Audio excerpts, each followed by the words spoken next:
You're watching the Chaos Protocol on Transplanar RPG, an all-transgender, people of color-led dark fantasy TTRPG show set in an original non-colonial, anti-Orientalist multiverse. If you like what you see, please consider pledging to our Patreon to support the show and get access to a patron-only after-show, early podcast episodes, GM notes, character sheets, and even the chance for your tabletop OC to cameo in our series. Thank you so much for watching, and enjoy. The Chaos Protocol is a dark fantasy series that may contain content that is triggering for some viewers. Content warnings for this episode include fire, immolation, fantasy violence, blood, gore, death, grief, complex and complicated relationships, romance, apocalypse, pollution, environmental collapse, possession, curses, nightmares, falling, and sinking. Arc 1, Episode 17. Ash That Speaks. From Self-Eulogy of a Martyr by Connie Chong.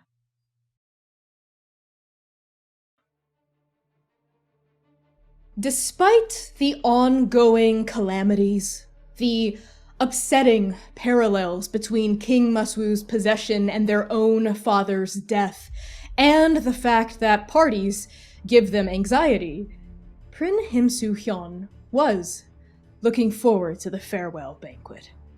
This would be the first real soiree they'd attended in years. The social affairs of the Surge were also dourly pragmatic, centered around treaties and markets and matters of survival. Chongsin's territories were in constant fight or flight even before the calamities. There is a saying in the Wild Sea. Soo-hyun speaks aloud as they work their fingers over the final knot of their ceremonial sash. Siren Song is sure as a mountain. The Raya is free as a bird. And the Surge is as wild as chaos. I never considered such assertions to be a fair or just evaluation of my home. Yes, the Surge is known for being rife with arconautic activity. Yes, the Surge has the highest mortality rate of any of the three reaches. And yes, the Surge is well-traveled by pirates, brigands, and vagrants of all kinds, but that doesn't mean we are as wild as chaos. The people of the Surge follow the rules. They just might not be any rules that my mother has written on her decrees. There are unspoken codes that even the most unruly of outlaws obey. Codes like, don't rob the poor, don't bully the weak, and never attack someone with their back turned. Soo-hyun lifts their gaze from their sash, and through the vanity mirror, makes eye contact with the titanic woman standing in the shadows of their guest room. Only her eyes are visible, crimson as blood, shining like oils in the depths of a polluted lake. The woman smiles mirthlessly. Her teeth gleam like daggers. She steps forward, revealing a pristine suit and hair like burnt wire. How long have you known? You are not exactly a subtle would-be abductor. I've known you were here since you came in, born on those oil-slick shadows of yours. It takes a refined sense of perception to peer past Oragnis's veil. But that's to be expected from the scion of mind. For a prophet, you've got a pretty crucial detail wrong, though. I'm not your would-be abductor. I'm just your abductor. The Prin turns around. Tongues of flame lick off the woman's shoulders like sparks dancing across the surface of an oil spill. The Prin lifts their gaze, and they lock eyes with her. Images, memories, dreams, thoughts, ideas explode into their mind, but the Prin navigates this chaos with the ease of somebody raised in it. They see what they need to see, and it's enough. You know you shouldn't be doing this, Igni. We come from the same place, after all. The codes of the Surge may be unwritten, but they are as strong as the trunk of an ironroot tree. Attacking somebody weaker than yourself is not only forbidden, but shameful. Igni narrows her eyes. Get out of my head. The Prin steps forward, fearlessly. You don't have to do this, Igni. Remember who you are. The girl on the spit, on the edges of the Surge, in the place we both call home. My home is Aragnis. You best shut your trap, Prin, before I scorch your mouth off your face. The darkness that you serve, the cruelty that you wreak upon its behalf, it will never nourish you the way you nourish it. The woman raises a massive arm. Flame dances in the palm of her hand, and then Igni does what Igni does, and they set everything ablaze. Igni stands at the northern doors, resplendent in flame, the unconscious Prin thrown carelessly over one shoulder. Abasi Zahar, scion of body, you're coming with me. Let's dance, baby! As shock ripples through the banquet hall, all eyes turn toward King Maswu Zahar, the strength of the skies, the power born upon clouds. King Jadir and Queen Alyakut turn last, waiting for his command, but none come. King Zahar sits upon his obsidian and jeweled throne, moving only to wipe at his eyes.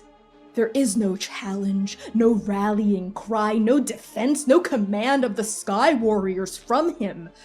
And so Abasi Zahar, scion of body, steps forward. Tension coils along her shoulders as she points right back at this woman, a growl growing in the back of her throat. Oh yeah? You? And what fucking army? The woman, still pointing at Abasi, smiles a crooked smile. I'm glad you asked. She twists her outstretched finger into a clawed fist, and the fire behind her spills into the banquet hall, surging, roaring, alive. Yes, alive. You see shapes in the flame, shapes of humanoids, of beasts, of winged imps, and insects. These fire spirits spill forth, soaring into the air, prowling across the dance floor, menacing the dozens and dozens of attendees of the farewell banquet. Shock finally gives way to terror. People start to scream. People start to run. The fire spirits surge forward, giving chase, igniting everything in their path. Admiral Sahim Kubra throws out 3 of their 4 arms, shielding their wife from the chaos, barking orders at the wild sailors in attendance. The fire spirits, staunch them, hurry, use whatever you can find, plates, buckets, forks, I don't care. We fight to live, we fight to win, now! Among the 4 of you, Sing acts first, because of course she does, because she always does. Sing turns to Lumièra, and in a low, serious voice says, Lumi, the gardens. These 2 young women exchange a brief, worried, knowing look, and then Lumièra is running, peeling across the hall, booking it toward the hanging gardens she'd promised to meet Sula that she would safeguard. Sing lingers for a half heartbeat on that dance floor, staring at the black smoke Lumièra vanishes into. And then she turns to face the fire woman, her hand curled into a hard fist at her side. None of you are armed. Weapons were not allowed at the banquet. But that doesn't stop Sing. She takes a deep breath, reaches toward the empty scabbard at her hip, and makes an unsheathing motion through the air. As she does, pink light surges down her hand, forming the shape of her faded longsword. Sing's weapon appears in her grip, summoned by its wielder, and she rushes forward right at the fire woman. Seir! Tee me up! Seir ducks very briefly as the heat and soot and fire rages in this room. And as he ducks and shields Yinghe, a moment of pure, unadulterated realization finally breaks through the spell in his mind. This was a mistake. Brought you into danger. Yinghe, you must stay here. Stay away from the flames. If you can return, now's the time. My team needs me. Please. Seir, I want to help. I'd like to assist. Seir grabs Yinghe's forearms and says, "No, you're in danger here. Return home." Seir, I need you to make me a check. It's going to have to be instinct and sense. All right. I'll do it. Okay, I have 2d6. A 6 and a 1. A 6. That's a triumph. Okay. As you grab onto Yinghe's forearm and tell them this very intent, ardent plea to leave, you're in danger, you look into Yinghe's silvery eyes, and it hits you. Yinghe is in danger, sure. But more than that, they are the danger, Seir. More than the fire even, more than the ash swirling through the air, more than the oil now starting to seep into the wood floor all around you. Yinghe is the most dangerous thing here. Even as you hold onto their arm, you can feel it. Seir, you brought them here, you can feel it. They are like a tiny little rip in the fabric of the journey around you. Their presence here in this plane they don't belong to is destabilizing the arconautic magic that suffuses the wild sea. If they're here for too long, they could ruin everything.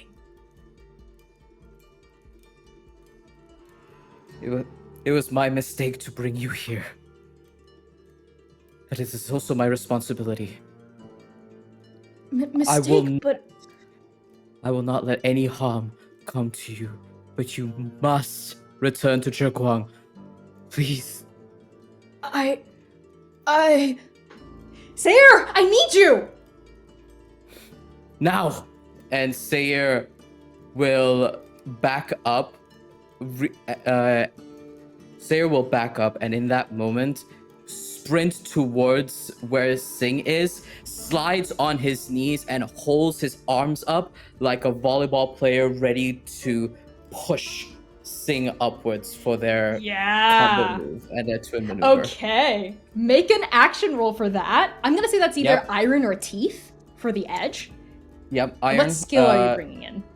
I'm gonna say this is a oh no, that is incorrect. I will say hunt because I need to be able to project Sing towards the right direction so that she can. How many d6 would that be that you're rolling? 2d6. I need you to cut 2. All right. That's an automatic disaster. So as you hoof your hands underneath where Sing is and start to launch her upward, something is wrong, Seir. Something is seriously seriously wrong. As Sing braces her foot against you and starts to launch up, there's kind of like she stumbles in midair, almost like she's hitting some kind of glitch, and all of it feels like it's pulsing backward toward Yinghe. Like Yinghe's presence here is messing with Sing's fate. Sing is the chosen one. She is the fated one. She is Fate's favorite champion, her specially made hero. And Yinghe was not supposed to be here. You know this. You brought Yinghe here. Fate did not bring Yinghe here. You did, Seir. Yinghe is not supposed to be here. So this presence, like a grain of sand in an intricate clockwork timepiece, is messing everything up. And both of you falter.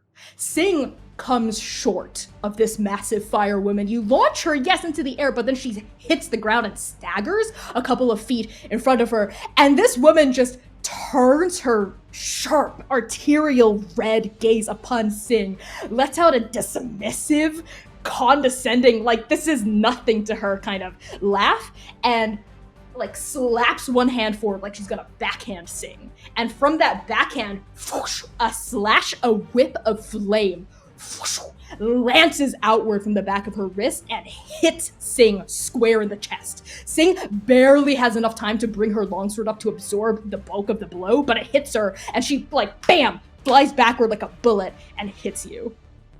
Yeah, Seir braces to catch Sing, but he is unprepared. You go ass over tea kettle. Yep. We the both two of fall you, right our ass. Yep, you slam into a pillar, and the pillar cracks, and even as rubble dislodges from the vaulted ceiling, flames, fire spirits begin to lick up in this ruined banquet hall around you. And now you both have the woman's attention. She turns at the top of the stairs by the northern doors and stares at the two of you. My. What's this? A pair of twins. A set of twins trying to play hero. Well, is that the best you have? Really? I thought the Raya was supposed to be the reach of strength. But this is nothing, is it? Don't count us out yet. And Seir will get up, pull Sing up, and will communicate to Sing in our twin way for a pincer attack. Yes. She can't keep an eye on both of us. Exactly. You pull her up, she shakes her white mane of hair, and the dust cascades off. She becomes clean again. And there's like a furrowed look, an upset, frustrated look, and confusion in her pink eyes as well. She like brandishes her sword once more. You just caught us off guard, that's all. But we're going to make you eat those words. And she looks at you and nods. Pincer attack it is. As the two of you fan out, right, one on either side, we see this massive woman's eyes flick to the left at Sing, flick to the right at you, Seir, and I need you to roll for that pincer attack. So, what edge are you bringing in and what skill? This is Iron Embrace, because Seir is going to do what he's trained to do, pincer and play distraction while Sing finds the opening. Okay. Iron Embrace, how many dice is that if you also add your... 3d6. Just 3d6? Okay.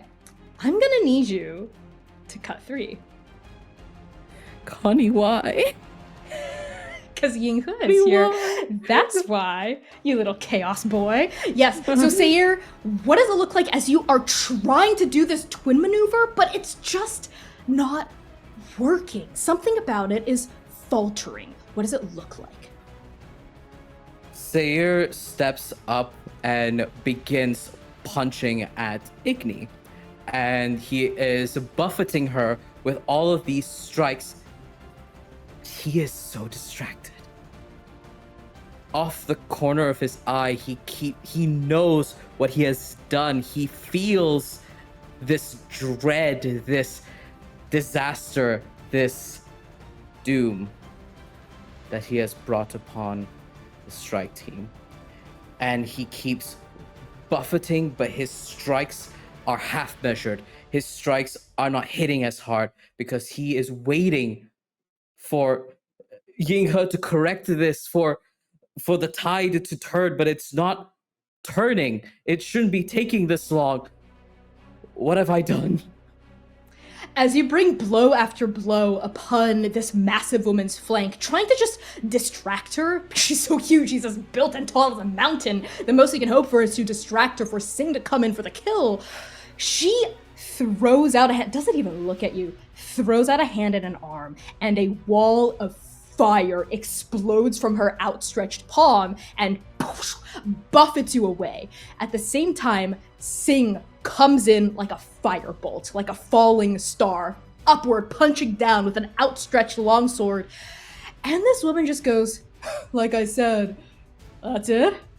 And she lifts a hand and a beam of fire, a pillar of it, shoots out like some sort of fire god's judgment hammer. Bam! It just shoots out of the palm of her hand and hits Sing full force in the face. And Sing is thrown backward, hits another pillar, hits the ground at the same time as you hit a pillar on the other side of the banquet floor and also smash onto the ground.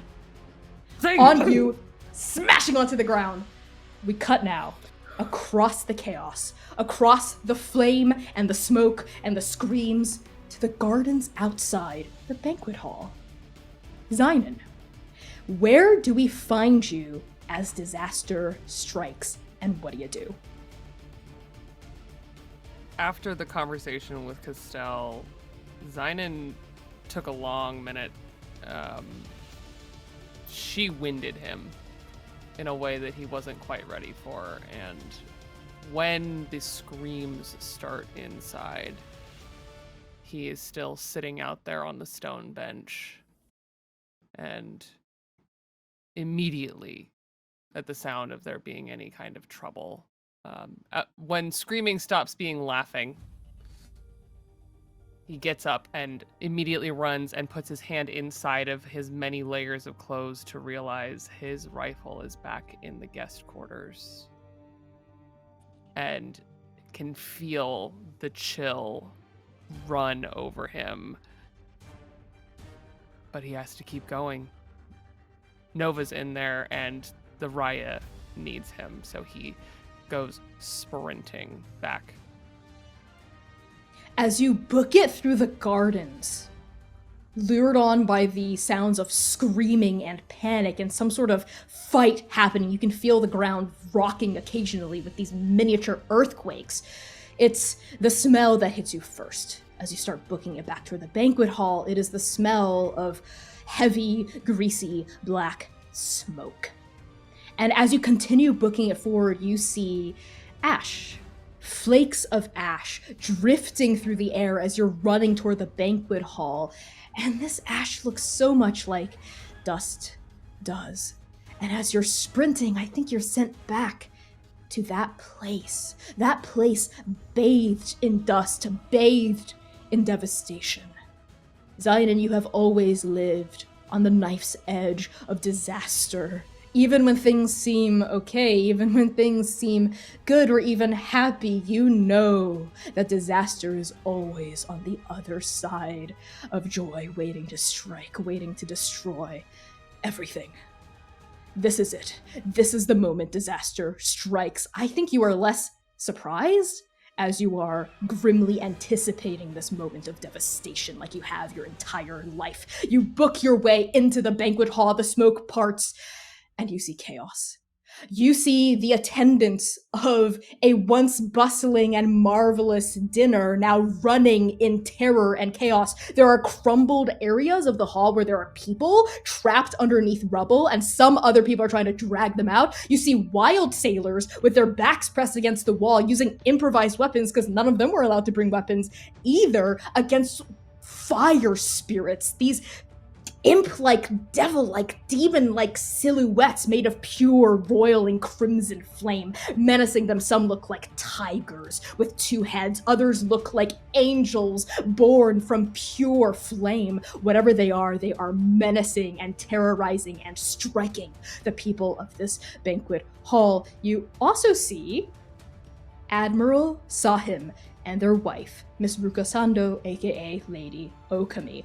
Admiral Sahim has procured a dinner knife and is slashing at it to keep some of the fire spirits at bay. And even though it's a tiny knife, they're doing work. They're gouging holes into these roaring pillars and tongues of flame and causing these fire lions and fire tigers to hiss and growl and retract backward. So they're now circling the admiral and a couple of wild sailors, as well as Lady Okami. You also see, of course, on the north side of the banquet hall, a massive muscular woman facing down Sing and Seir, whom she has just absolutely exploded out of her way. They've hit either side of the banquet hall. What do you do? Seeing Sing and Seir kind of at least looking like they're trying to do something over there, he's pretty certain that he can't add more to that situation given that all he has, and he reaches into the boot of his beautiful ensemble and still pulls out that long wisp of dust. He puts his thumb through the loop of a very familiar knife, but as he pulls, it grows and grows, and the loop of what is a simple knife becomes the pommel of a very large blade again, and it just adds to the dust, the ash in the air. And he looks to the Admiral. And is trying to kind of take in the whole situation, looking at all the chaos, and where are the Sky Warriors? And he's looking for the strength of the Raya, the one that he expects to be there. The strength of the Raya are scattered. Without clear direction from King Maswu Zahar, they're kind of just running around all over the place, trying to put out little fires everywhere. You see a couple of Sky Warriors lifting a huge brick of rubble to get civilians out who are trapped underneath it. Others are fighting back against the fire spirits with improvised weapons of their own, but there's no central cohesive order or command. And Admiral Sahim Kubra, who would be the one to give the commands, is a little preoccupied right now. Then we run. He goes straight to the Admiral. I think that the pause was largely brought on by not wanting to be selfish. Obviously he wants to save the Admiral, but there's a mission and there are people who need leading. And if the most obvious person to lead these people is Sahim, then that is who we go to. And he runs with this sword out towards the Admiral wielding a butter knife. Yeah. Like a dinner blade, right? Well, it's more akin to a steak knife. Let's say it's actually serrated, but it's still very small. Exactly. You rush forward toward the Admiral, and you're seeing that they're currently being menaced by two large fire spirits. One is a two-headed tiger, the other is a lion-like creature with a scorpion tail. Again, all completely made of flame. How are you attempting to help the Admiral?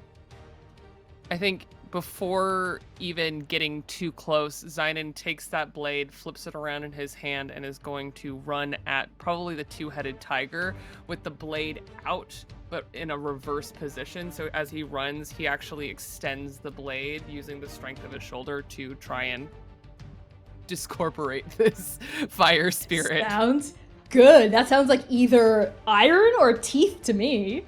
Teeth. Yeah. Okay. And that sounds like hunt or break. Definitely hunt is kind of the place. He's now in the place where he understands these are things. These are not just fire.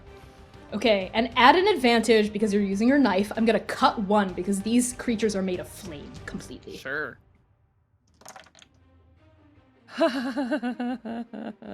Oh, great. Well, it's been nice knowing all of you. That makes it a 3.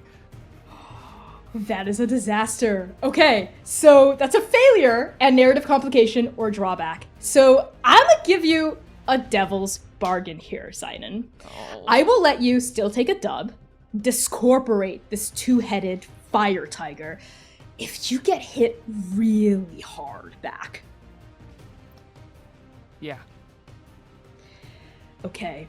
What does it look like as you slash inward as Sahim's avenging angel and protector? Xainan is not a melee combatant. Of course, as a trans agent, he is trained to fight hand-to-hand no weapons, with weapons, it doesn't matter. But he goes in for the attack, and the fire is hotter than he anticipated. And the blade is largely braced against his forearm. It's not like he's using it wisely against a fire creature. And the blade goes in, but so does his arm. Yeah.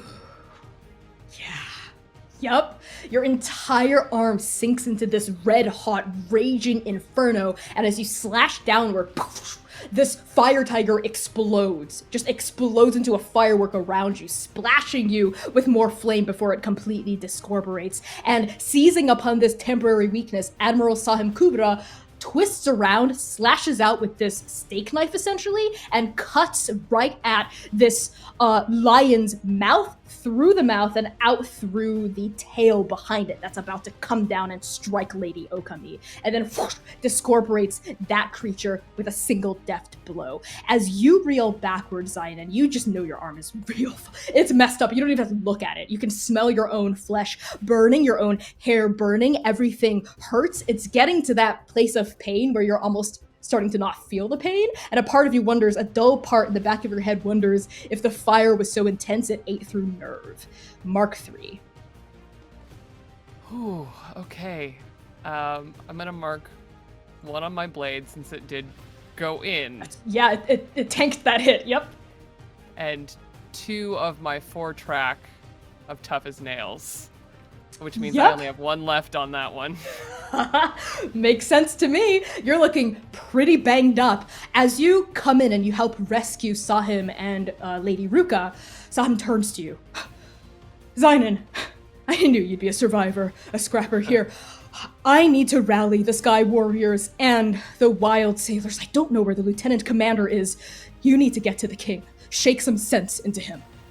Me? And Sahim, twists their head to the south side of the banquet hall where the throne is, and where King Mas'u Zahar is sat, immobile, dissociated almost, just looking at this chaos befalling his reach and doing nothing. Sahim, why isn't he doing anything? Why is he just sitting there? It's whatever that's been befalling him this entire time. Look, you came to my fleet, and you said you would talk sense into the king. I need to take care of my people right now. You have to uphold your end of the bargain, Xainan. You can do it. You have to do it. Talk sense into King Mas'u. All right, Admiral. Let's go. You turn and you start running toward King Mas'u as Lady Okami, her partner, and her frost-white pinwolf turn to face the rest of the chaos of this banquet hall. And on that, we cut back to Seir and Sing. Seir, you painfully pull yourself up from the rubble from where you were just smashed against the pillar. I need you to mark 2. All right, I will do that, Connie, I guess. All right. I guess I'll mark 2, Connie. What tracks are you marking? Barrel chested. I only have 1 left in my barrel chested trait. Yep. You're taking those hits, but you're pretty sure at least 3 ribs are cracked. Maybe 1 is broken. You're definitely bruised. There's something going on with your wrist and your right ankle, but you have to push through this pain. You have to fight Seir. And through this woozy ash and dust and flame, you're blinking your eyes and both blood and sweat are falling into your gaze. I think your wavering eyes lock on something behind this massive fire woman. Her back is turned toward you. She's stalking towards Sing on the other side of this hall, who's also trying to pull herself up out of the rubble. As she moves out of the way from the northern gates, you see a slumped body beyond the gates, and you see the muscular but slight form of Lieutenant Commander Xianying Rafik. She looks burned. She looks bruised and broken. Her empty sheath is at her side. She, as well, was not allowed to bring a weapon. and you're not sure if she's dead or just unconscious, but her eyes are closed and she's not moving. She was right outside those northern gates, so it is not a difficult assumption to make that she tried to stop this woman from coming in, but failed. No, no. No, no, no, no, no. No. This can't be it. No. I refuse. As Seir grips the broken tile underneath him, his weight breaking the stone like it broke the shrine in Zheguang, and he pulls himself up, watching this woman, this monster, march towards his sister. No. No, no, no, no. I'm not losing here. I refuse to lose here. And I think his kurta is in flames. His sleeves are on literal fire. His kajal is smeared, covered by soot, and he spits out blood from his mouth as he forces himself up. Me.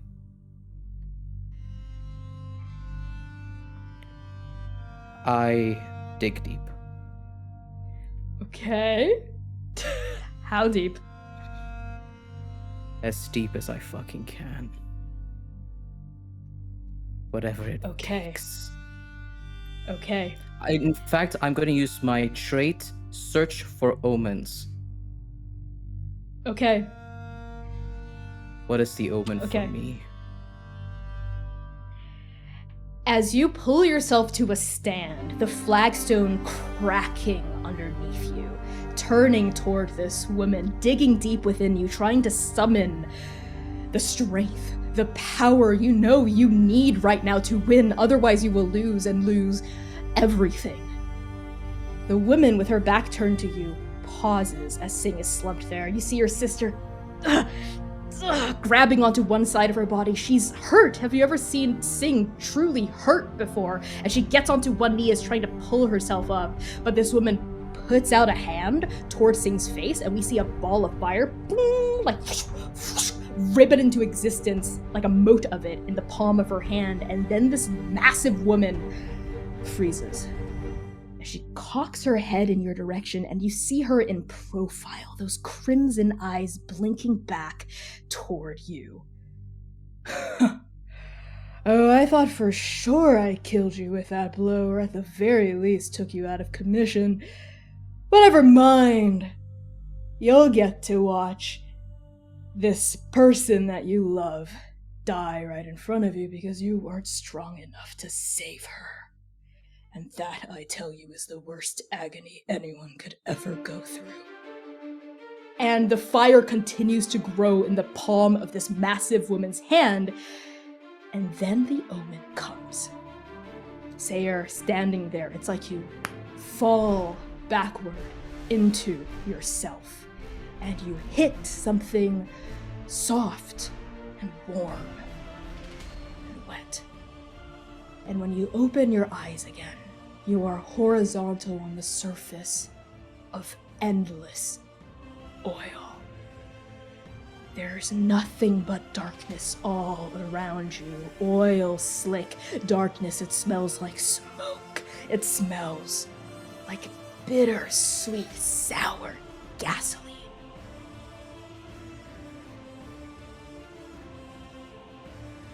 And a voice comes. This voice belongs to this place. This place belongs to this voice. You've heard it before, and now you hear it again. You again. The burning one. The man who would set the world aflame.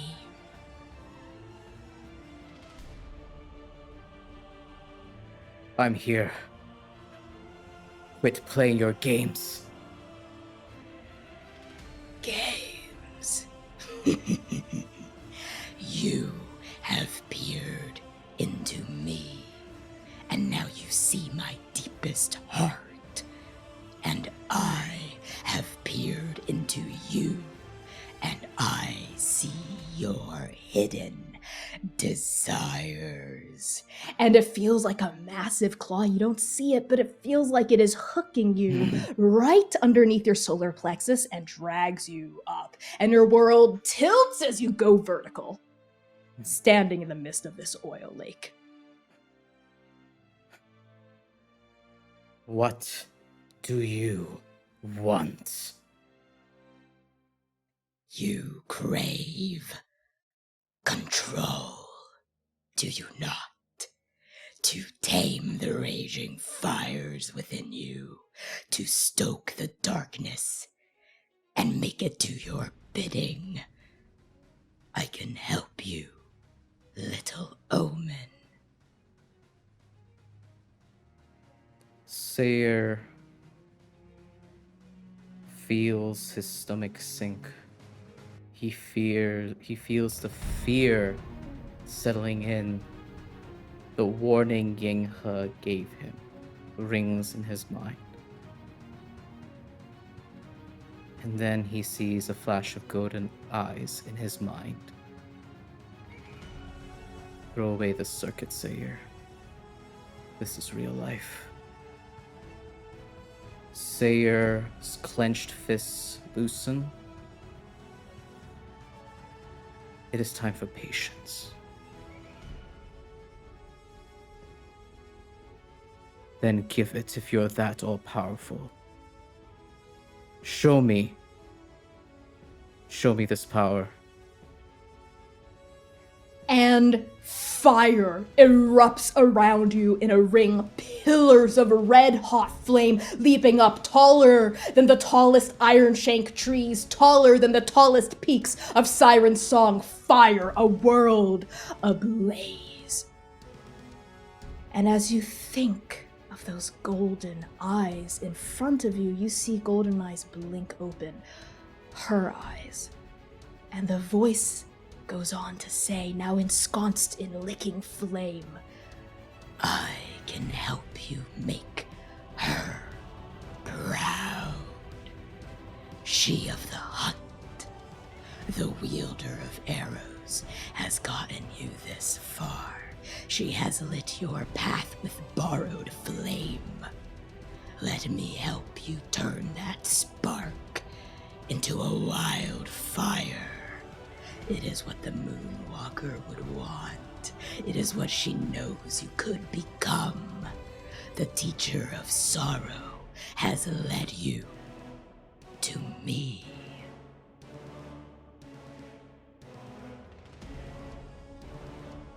They have never steered me wrong. Now are you gonna keep talking? Or is this fire, this power you wield, just words? I knew I liked you for a reason. Oh, little omen, you have already made me so proud with your flame, your destruction, your anger.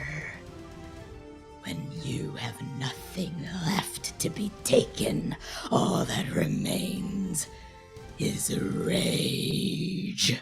Now let me show you how much further you could go. Let me give you just a taste of everything you could be if you took my hand. You could overtake even my champion, even your sister.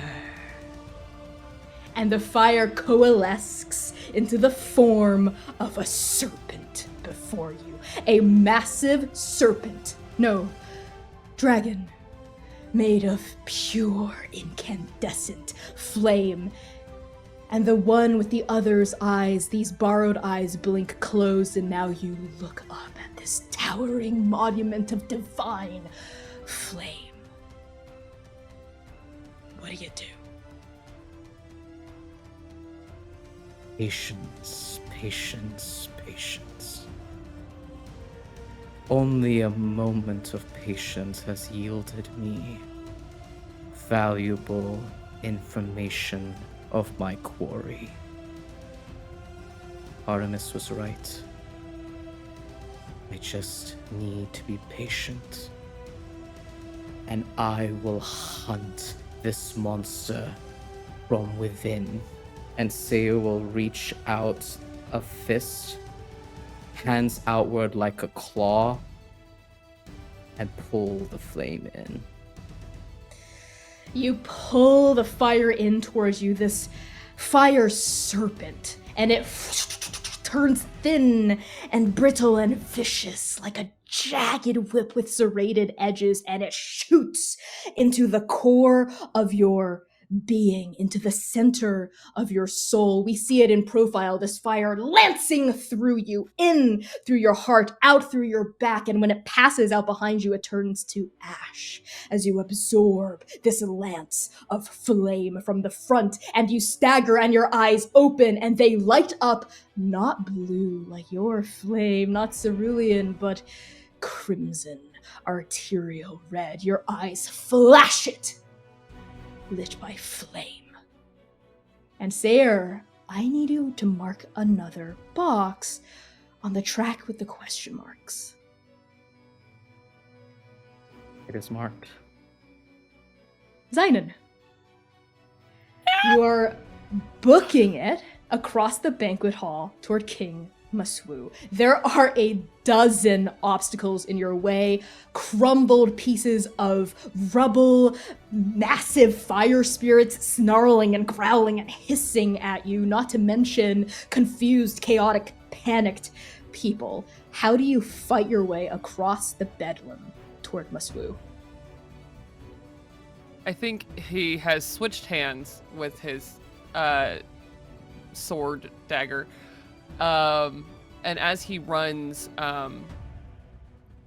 he is just like trying to rebuff any, fire creatures or debris that is coming at them. But I think before he gets all the way there, he goes to like throw the sword in hopes that it will, take something out of the path, and realizes that it just goes. In fact, this sword isn't a sword, and I think he forgot because it's also a very normal dagger that he carries with him on every plane. But this sword, it is made of something else here in the Wild Sea, and the salt that it is made of is reacting to his desires, and he begins to wield the sword with no hands. Oh, yes! You and the sword cut a symphony of violence toward King Zahar. I'm gonna need you to roll for how quickly and unblemished you're able to get to Maswu. So that's either gonna be, I think, Grace or Teeth. Definitely Grace, I think. He is now focused. And I think for skill, honestly, Vault or Hunt makes sense to me. I'll take a hunt. I'll take a hunt. Okay, sounds good. And add an advantage for using your weapon. And I won't cut anything for this, actually. Well, that's very kind of you, but it didn't matter. With 4 dice. With 4 dice, I am doomed today for another 3. Another disaster! Okay, I have yet another devil's bargain for you. Of course you are. You can, yet again, secure the dub, get to King Maswu, but take some serious hits. Or...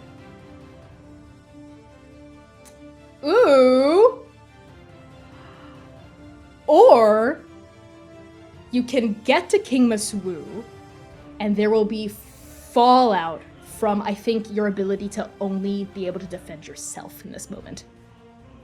I don't know that it's within Xainan to leave people behind. So I think that he has to travel and keep everyone safe. Okay. I like that. Yeah, so as you're cutting and slashing your way, dancing your way through the mayhem toward King Maswu, You're gonna take some hits from the ambient chaos around you, from falling rubble clipping on you on a shoulder, from surging fire spirits gouging with crimson claws and ashen teeth. And that's gonna be another, I said 3 before, it's gonna be 3 again for that disaster, for you to still secure that dub. 3 more boxes ticked on your tracks. Do you have enough to spare? I do. Okay. But because I feel like it is correct, I am going to fill my tough as nails. That is 1 box. Okay, yep, you can't And take that track then- anymore. Nope. And then I think with the dust and the ash in the air, he gets something in his eye, and I'm going to mark 1 in my Deadeye trait, and then 1 where he is quite capable of traveling and can travel through spaces, even really hazardous ones normally. And so I'm going to mark 1 in Ghost of the Wilds. Okay, yeah. So your survivalist instinct is being pushed to the test here, pushed to the limit. You know, there's ash in your eye, dust in your eye. I think you're kind of like winking at 1, and tears are pooling in the corner of 1 as you continue to slash without hands out with your dust blade toward King Maswu. And sure enough, you reach him. Just in time, too, it seems, as he's sitting there upon the throne, and the only motion he's doing is wiping at the corner of 1 of his eyes, as you see like a kind of thick, black, viscous liquid dribbling out of it very consistently. He keeps wiping at it. Doesn't take you a check or any sort of deep investigation to tell that that's oil. That's oil coming out the corner of his eye. You are right there at Maswu's feet. What do? Xainan wipes the dust out of his eye, feeling that calamity touch him as well, and looks at King Maswu, taking him just an instant to take in this man that hasn't moved, and he feels this fury begin to raise inside of him that he didn't ask for, that he doesn't want here. But he can't stop thinking about Abasi's face in the hallway and how much she just wanted her dad. And the first thing out of his mouth is, "How can you just stand there? Your Majesty."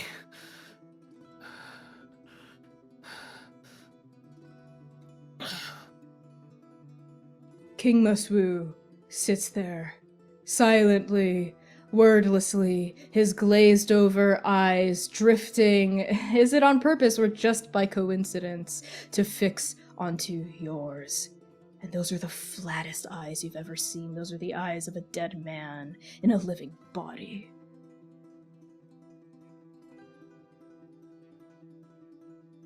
Please. Your daughter needs you. Snap out of it! And he is going to run at him and try and shake him. Maswu does not resist. You run at him up the stairs of this elevated dais that the throne is on, and you shake the king by his muscled, barreled chest. You shake him by his broad, powerful shoulders. You shake him by the force that he has that is meant to protect his reach and that he is doing nothing with at this moment. And he lets himself be shaken. He rattles in his seat. His head jostles against his crown, but he just keeps staring at you, blankly, lifelessly, unthinkingly. What can hold you so far away that you can't save the people you love? Look at me! And he's gonna grab him by the face. You grab the king by his stubbled jaw and you force him to look at you. And you can see reflected in his flat eyes, there's no spark of life or agency in those eyes. They're so flat, so they just reflect the world around him. Back at you, you see in that reflection the fire burning the Raya to the ground, burning this banquet hall to the ground behind you, and you see reflected in the king's eyes a reflection of his daughter, of Abasi Zahar, behind the two of you both, her mechanical wings spread, flying through the banquet hall, trying her best to pull people out of wreckage, to dive with her body in absence of weapons into fire spirits, not caring as she's catching ablaze herself, screaming, weeping, fighting for her reach, for her father. We see all these things reflected in King Maswu's eyes, and still he is moved. Xainan, catching a glint of Abasi, does actually turn around and sees where he left behind his team. And a pang worse than a knife cuts through him, and he turns back to Maswu. You can't just stand here. These people need you, and if you can't get it together and get over your bullshit, they're all gonna die. Your daughter is gonna die. And that is not a pain I wish on anyone.